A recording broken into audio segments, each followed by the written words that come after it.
Le risque d'escalade au Moyen-Orient monte d'un cran. Joe Biden menace de représailles après une attaque sur des militaires américains. Selon Washington, l'attaque a eu lieu en Jordanie, mais la Jordanie affirme qu'elle s'est produite en Syrie et non pas sur son territoire. Nous avons eu une journée difficile hier soir au Moyen-Orient.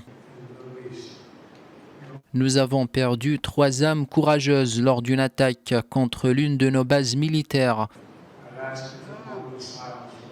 Je demande 1 minute de silence en hommage aux 3 soldats tués.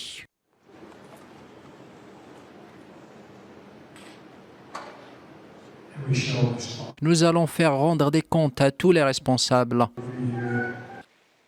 D'après les États-Unis, l'attaque a été menée par un groupe de combattants pro-Iran opérant en Syrie et en Irak. Des accusations rejetées par Téhéran qui affirme ne pas chercher l'expansion du conflit. Même son de cloche en Jordanie et en Irak où les autorités condamnent l'attaque et appellent à stopper la spirale de la violence. Aux États-Unis, la réponse militaire de Washington ne va pas tarder, estiment les experts. Les options de riposte actuelles pourraient inclure des frappes plus intenses contre les milices iraniennes qui ont surveillé ces attaques, notamment en Syrie, mais aussi en Irak.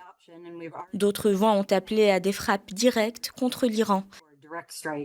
Mais je ne m'attends pas à ce que le Pentagone aille aussi loin, car cela entraînerait un conflit généralisé d'une manière que l'administration américaine ne souhaite probablement pas. Ces décès militaires américains interviennent dans un contexte explosif. Depuis le 7 octobre, plus de 150 frappes de drones ou tirs de roquettes ont visé les soldats américains et ceux de la coalition en Irak et en Syrie, une répercussion directe de la guerre dans la bande de Gaza.